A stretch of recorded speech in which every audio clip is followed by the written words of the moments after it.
Ils ont dérangé tous mes enfants. Tous mes enfants.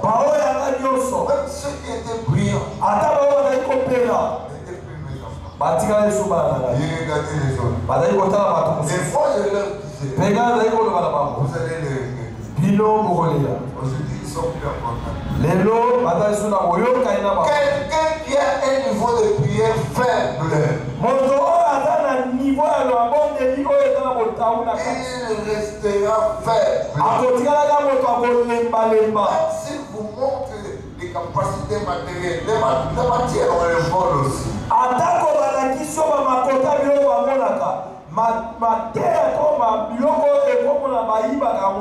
Proverbe, oui, j'ai dit ça. La sagesse ne crie-t-elle pas? Mais ce n'est pas péché. Crie pour que cette sagesse soit donnée aux autres. Si tu ne cries pas, on te connaîtra. Et ta sagesse te sauvera.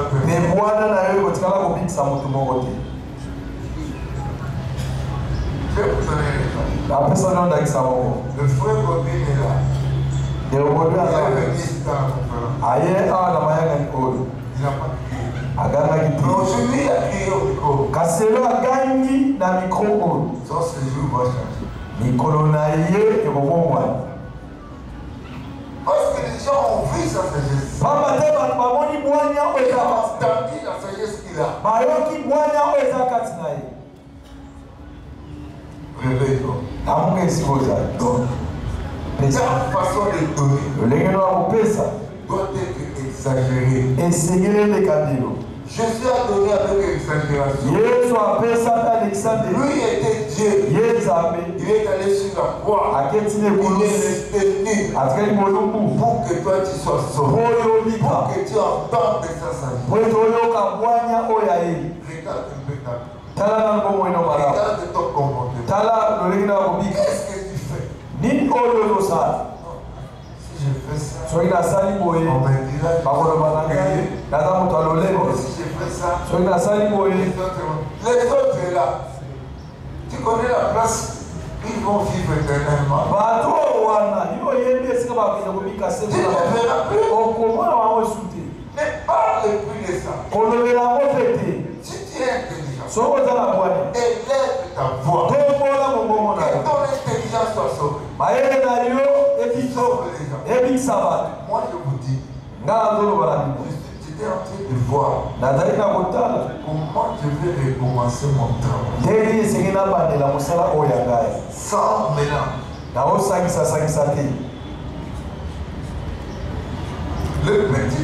Le petit enfant là, le pasteur là, il nous a dit une chose. La lumière était séparée. Tu séparas la lumière des ténèbres. Mais si tu es ténèbres, tu le sais. La vie que tu as portée ne va pas changer. Je disais ceci. Nous avons commencé la conférence. Il n'y a pas de prix. On ne paye rien. Le nom, ce n'est pas un accident. Ça montre le niveau. Quand Osborne est venu, il n'a pas prêché un jour. Le ministre de sa campagne.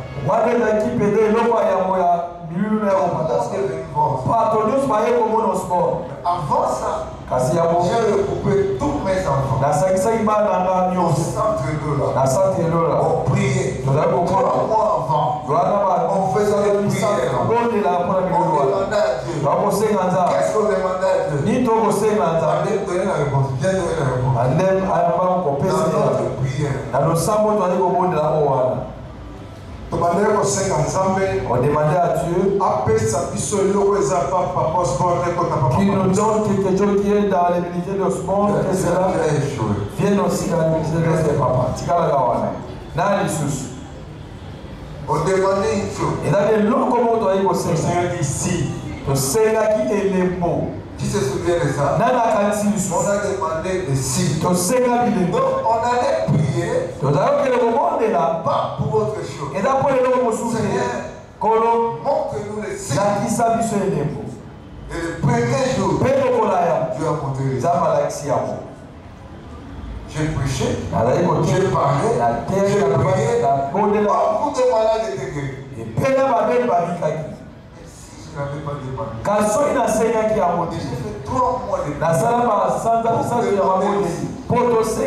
Et ce signe-là, aujourd'hui, c'est devenu un prophète. Et comme mon tollé, yes. Les sommes bloqués. Ne prie pas parce que tu n'as pas marché. Ne prie pour ta vie. Jésus vit en toi. Remarque un peu. Jésus n'est pas mort. Il est dans ta vie. Il se sert de tes genoux. Il se sert de tes mains. Il se sert de tes pensées pour continuer son travail.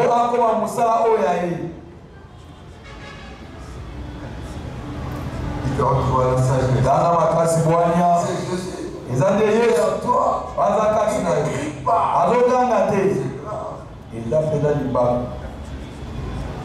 Je regarde ta face. Je sais que tu es concerné pour les choses de Dieu. Mais ça ne fait pas par hasard. Maintenant qu'il est jour, nous devons travailler.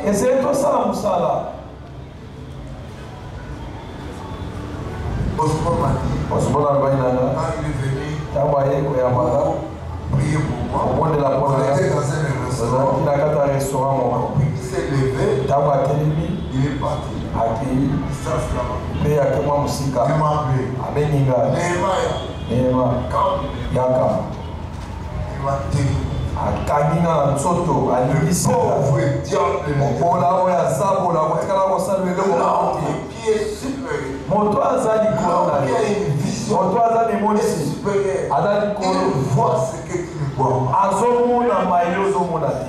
Moi, malheureusement, tout ce que je vois, la peine que je dis, toi, tu es pas. Toi, tu as deux faces. Après, ça lui concerne, moi je ne connais rien de tout ce qu'il a dit là. Ce qu'on dit est vrai. Moi je vois. Il y a des serviteurs de Dieu que j'appelle aventuriers. Mais après l'avoir dit cela, il ne change même pas.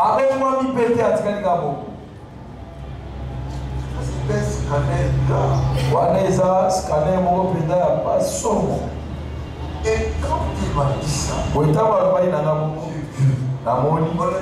une âme. On m'a tiré la pompe. Je suis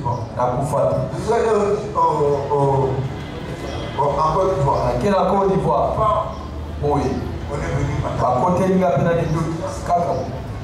on m'a tiré.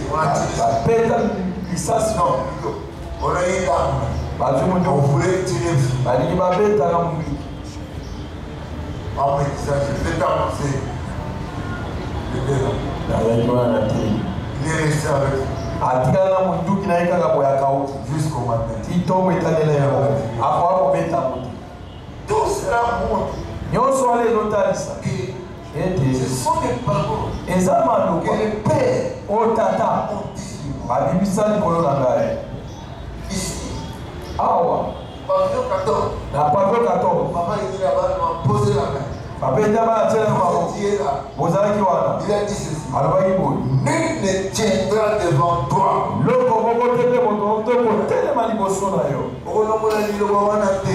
ne va pas effacer toutes ces paroles. Cette parole est éternelle. Ça y est sur moi. Le pauvre diable ne fera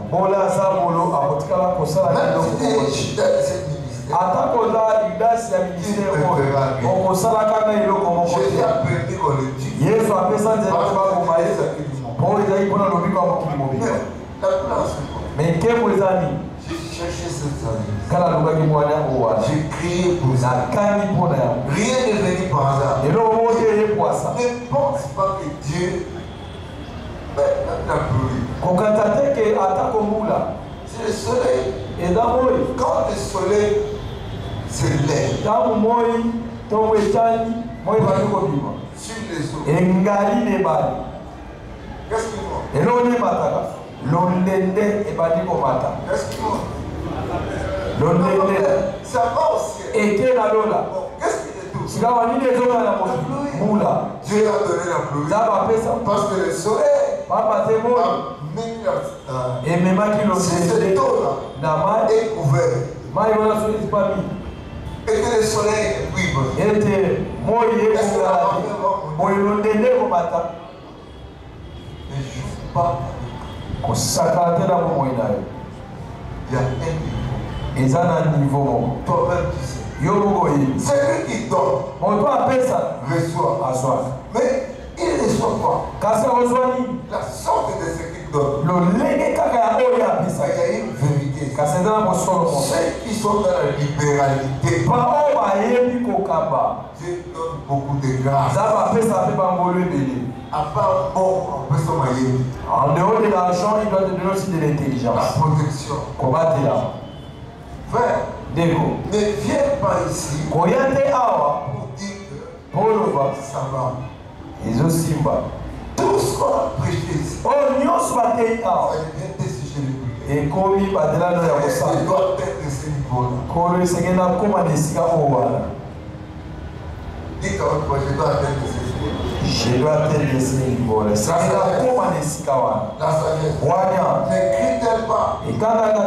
Ceux qui connaissent la Bible, Jésus priait. Il était la sagesse. Avant d'aller mourir, il a crié. Il a prié. Quand il priait, ça faisait des cris. Cherche Dieu. Tu n'as pas de limite. Là où tu es arrivé, tu peux étendre tes limites. J'avais qu'à dire, Seigneur, si tu me bénis, si tu étends mes limites de prière, amènera plus de bénédictions. Si je plus de bénédictions. Même être près du responsable, être près de son père, soutenir son père à des niveaux. Alléluia. Amen. Alléluia. Amen. Même pour prêcher, ça a des niveaux. Tu peux chercher un haut niveau de prière. Ton spirituel. En lisant la Bible. Tu lis la Bible rarement. Et tu veux faire des révélations. Quelle révélation tu vas faire?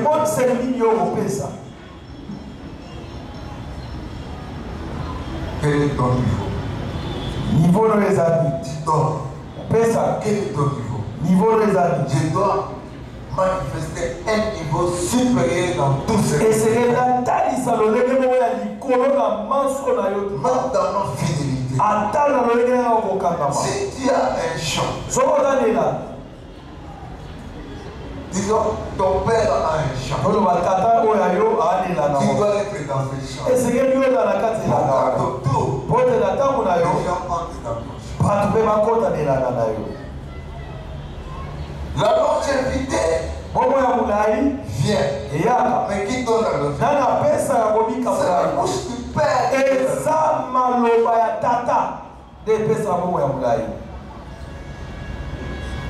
Vous comprenez? Amen. L'idée a prêché. C'est la bouche de Jacob qui a parlé. Et Moïse, en tant que chef, dans sa saison, il a annihilé ce que qui est venu à l'autre. À cause de sa position. Quand j'ai eu en place, Dieu m'a donné l'essai. Quelqu'un est venu là. Il me dit ceci. Papa m'a dit. Papa à laquelle est-ce que tu peux prier pour moi? C'était au début. J'ai prié pour il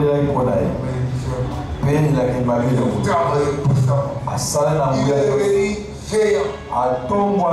Après quelques temps, il s'est révélé à moi. Il voyait avoir un autre niveau. Moi de mon côté, je suis plus que toi. Tu étais maudit. Moi j'ai prié. Et à mon côté encore, tu fais des bêtises. Moi aussi de mon côté, je te maudis. Parce que j'ai joué avec ton niveau est très haut. Pour se faire maudire.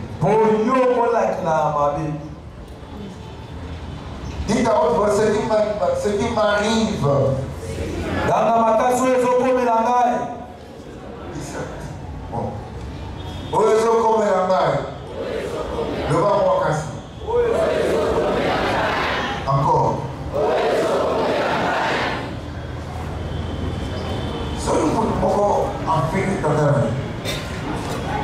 Si quelqu'un insulte ton père, insulte son père et descend en bas, c'est le niveau-là qu'il a rabaissé et venu de qui? Non.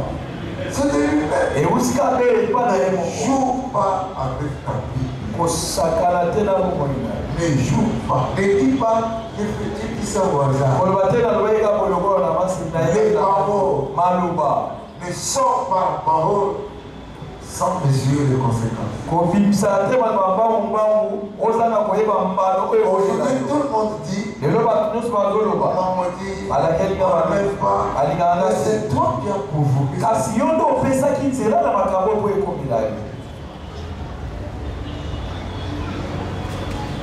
Alléluia. Amen. La sagesse est là. Jésus est là. C'est toi. C'est toi. Tu es Jésus. Avec ta connaissance. Cherche plus. Lis la Bible. On dit ceci. Jésus il faisait quoi? Quand il est né, il faisait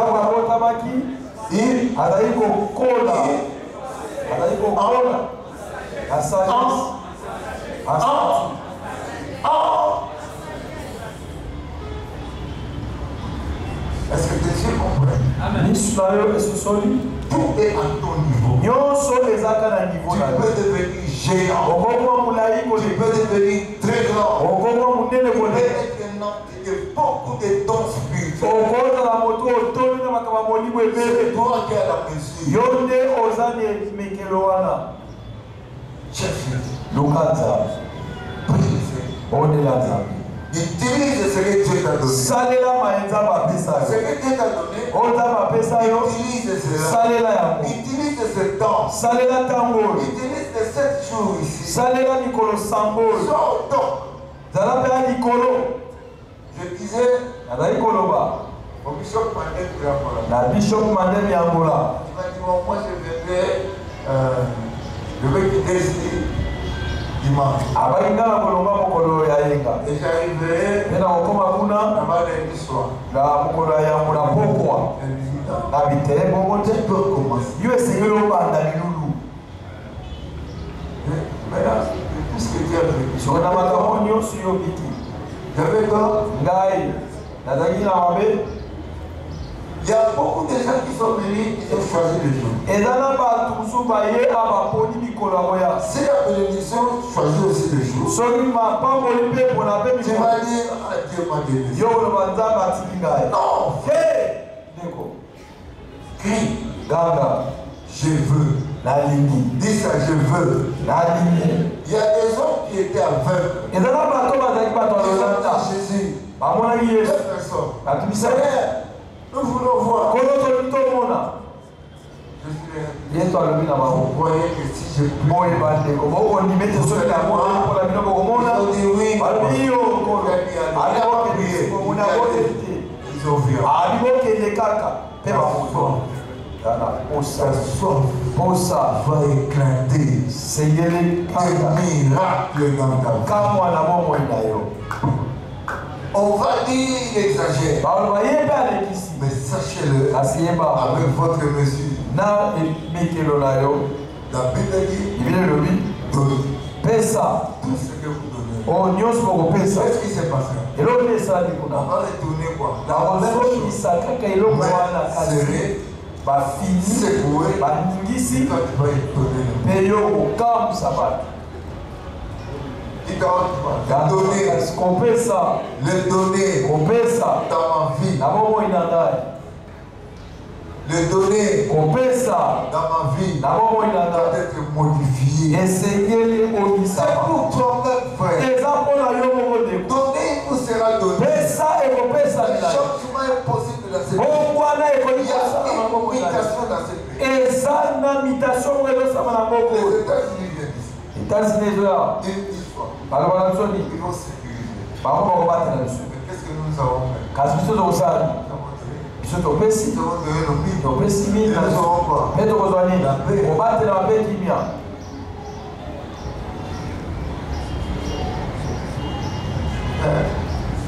Dego.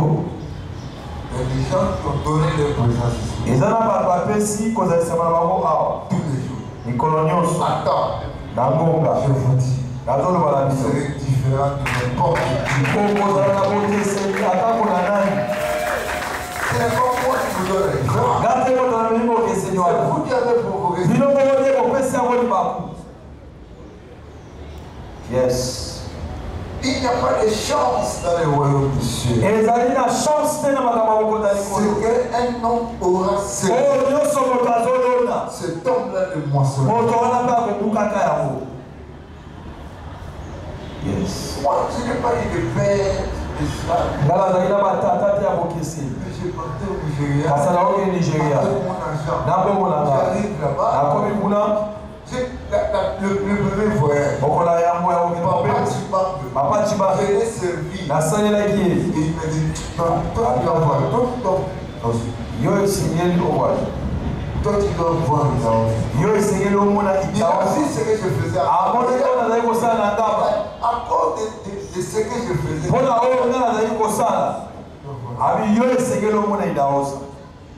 Et je suis allé au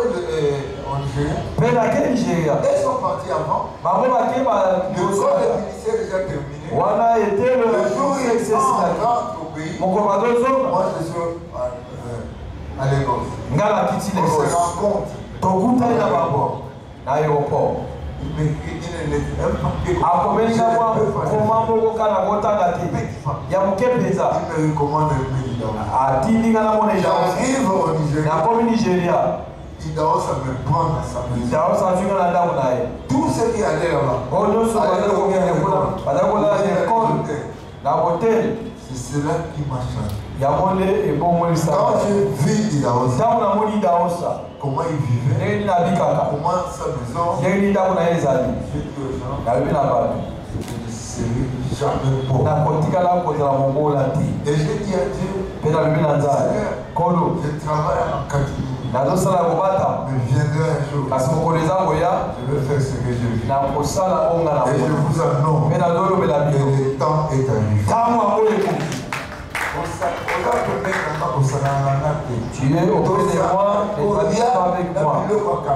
Ne viens pas avec des anciennes choses. Tu vas souffrir. Ça serait votre mesure de la souffrance. Si tu es là pour soutenir, ça sera votre mesure. Et vous allez aimer que l'on a eu. Dites à votre mesure. Quand on a casse mesure. Aujourd'hui, j'avais demandé de On dit ici la puissance de la foi. Mais les hommes de foi sont différents. Les livres tous dans Jésus. Mais comment vous l'avez cherché? Comment vous êtes soumis? Quelle est votre mesure? Quelle est votre mesure?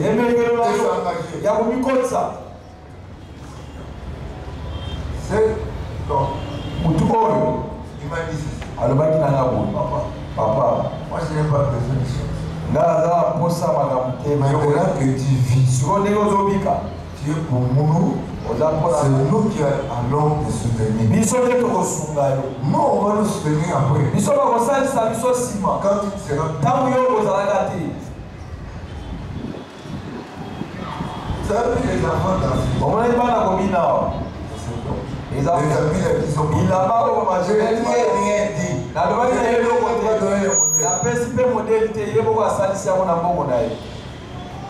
Il en a fait beaucoup et il en fera.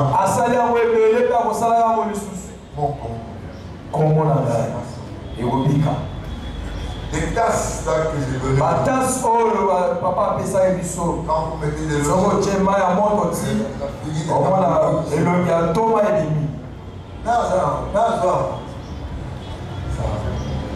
Qu'est-ce qui s'est passé? Il a fait Asana Webele 2 ans. Ça vient. Et là, ça, il a amené autre chose. Tous les amis qui m'ont fait porte. La conférence. Il y a des cadeau d'anniversaire.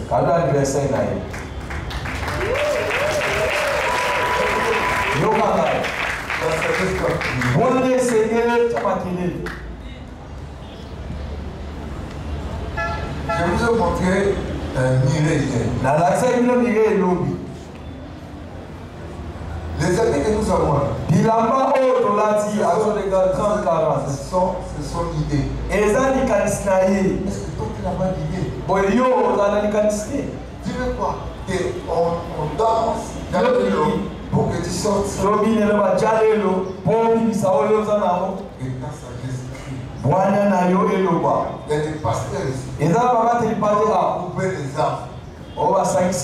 Ils sont venus chez moi. Mettez-vous où, papa? Ils sont venus chez moi. Ils ont donné